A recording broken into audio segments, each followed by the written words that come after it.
आज बहुत दिन बाद धूप निकली है उम्मीदों की। मैंने तार पर कुछ हसरतें सुखाई हैं। उम्र के संदूक में बंद पड़ी पड़ी सील गई थी। डरती हूँ कोई देख ना ले। थोड़ी हवा लगाकर समेट लूँगी फिर किसी सुनहरे दिन के लिए। यह पुस्तक मेरे आज तक के अनुभवों की कहानी है। एक साधारण घरेलू स्त्री जिसे बचपन से मन मारना सिखाया जाता है, सब सहती है, किंतु कोई प्रतिक्रिया देने की आज्ञा उसे समाज नहीं देता। तो वह क्या करे? मन में भाव उठते हैं, अच्छे भी बुरे भी। कहाँ तक उन्हें दबाएं? कब तक अंदर घुटे? जब यह घुटन असह्य होती है तो वह कलम उठाती है, कभी ब्रश और कभी संगीत में सुकून ढूंढती है। यह पंक्तियाँ अंतर संवाद काव्य संग्रह के आत्मकथ्य में शशि पाठक जी द्वारा लिखा गया है। नमस्कार साहित्यिक प्रेमियों, आज मैं आलोक सिंह गुमशुदा आपके अपने हस्ताक्षर चैनल पर बुक रिव्यू के सेगमेंट में लेकर आया हूँ उसी जल बिन तड़पती हुई मछली के मनोभावों को लिखने में सिद्धहस्त श्रीमती शशि पाठक जी का काव्य संग्रह अंतर संवाद, जिसको उन्होंने अपने जीवन साथी श्री अश्विनी कुमार पाठक जी को समर्पित किया है। देश की आज़ादी के वर्ष में जन्मी इस कवित्री ने अंग्रेजों के साम्राज्य को ढहते हुए देखा है और देश को किसी बच्चे की माफिक धीरे धीरे विकसित होते हुए भी देखा है। सृजन इतना आसान नहीं होता, फिर वह चाहे शारीरिक हो या मानसिक। सृजन के दर्द को महसूस करती हुई शशि पाठक जी अपने इस काव्य संग्रह की प्रथम कविता से शुरुआत करते हुए लिखती हैं कि सृजन का दर्द कम नहीं होता, हृदय में अनुभूतियाँ छटपटाती हैं, भाव अथक सिर पटकते हैं बाहर निकलने को। रूह बेचैन हो जाती है, दम जैसे घुटने लगता है और एक दिन स्वर फूट पड़ते हैं निबधि झरने की तरह। चैन पाता है हृदय जैसे क्लांत माता पुत्र जन्म के पश्चात गौरवान्वित हो उठी हों। जिंदगी में कितने चक्रवात आए, थंडर स्टॉर्म्स आए, लेकिन इंद्रधनुष बरसात के बाद ही दिखता है। जिंदगी की बारीकियों को समय के हैंडलेंस की मदद से संपूर्ण जांच परख करने के बाद बनाई गई जिंदगी के कई पहलुओं की रिपोर्ट्स की तरह है शशि पाठक जी का यह काव्य संग्रह। जिंदगी के अंतिम पड़ाव की ओर अग्रसर होते हुए पुराने सभी अनुभव परिपक्वता की अंतिम पायदान पर पहुंच चुके होते हैं। बचपन, जवानी और बुढ़ापा के कई आयामों के विस्तार को शून्य की तरह विचारों में भर शशि पाठक जी ने कलमबद्ध करने की कोशिश की है इस अंतर संवाद काव्य संग्रह में। चाहत कविता में वह प्रेम को सीमाओं में जकड़ कर रखने से उत्पन्न अवसाद को लिखती हैं कि मैंने चाहा था हाथ बढ़ाकर चांद को छू लूं, तुम साथ देते तो हम मिलकर 11 हो पाते।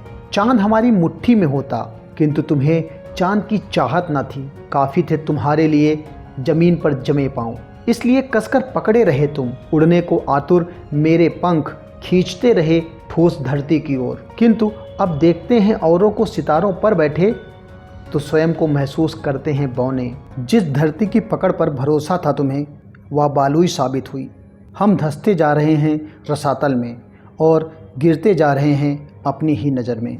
स्त्री होते हुए स्त्री की फीलिंग्स को सुंदर ढंग से प्रस्तुत करने में तो वह महारथी हैं ही, लेकिन अन्य रिश्तों के सूक्ष्म बारीक अध्ययन को भी मार्मिक और हृदय स्पर्शी ढंग से प्रस्तुत करना उनकी लेखनी को खास बना देता है। स्त्री विशेष पर लिखी कविताएं जैसे दादी नानी की झलक लिए और हमारे अतीत से जुड़ी हुई कविता बड़ी उम्र की औरतें, औरतों के प्रेम हृदय को समझाती कविता प्रेम में पड़ी औरतें, आत्मविश्वास से लबरेज वृद्ध होने पर खूबसूरती कम नहीं होती का भाव लिए कविता मैं खूबसूरत हूँ, सामाजिक परिवेश में स्त्री के मन की कथा व व्यथा को समाहित करती कविता स्त्री, अपनी नारी जात की विरादियों का प्रतिनिधित्व करती हुई कविता झुकी नहीं मैं इत्यादि कविताओं में उनके विचारों की व्यापकता देखते ही बनती है।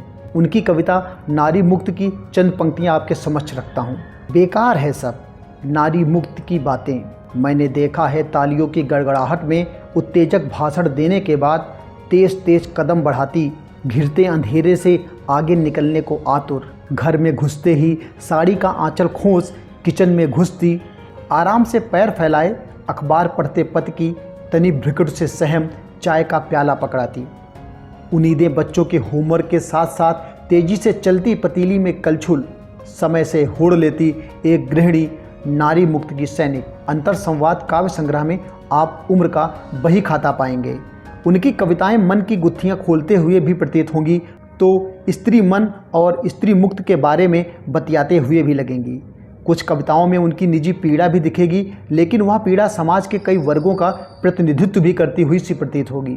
शशि पाठक जी की कविताएं रिश्तों के उन एहसासों को लिखती हैं जो दिल के अंतिम कोने तक महसूस की जा सकती है। बेटियों और माँ के बीच के रिश्तों पर लिखी कविताएं माँ, मेरी माँ, बेलें, नन्ही सी बेटी, बेटी, आंगन का बिरवा, बेटियां इत्यादि में आप कवित्री के कोमल हृदय के उद्गार को अनुभव कर पाएंगे।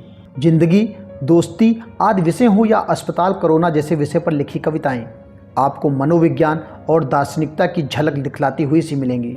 प्रकृति प्रेम से ओतप्रोत कविता अमलतास हो या आध्यात्मिक प्रेम का लिबास ओढ़े कविताएं सोन चिरैया, फासला, तुम्हारे लिए, मुक्ति का सितारा इत्यादि कविताएं हों, शशि पाठक जी की लेखनी का जादू फैलता हुआ विस्तृत स्वरूप में परिवर्तित होता हुआ सा लगेगा।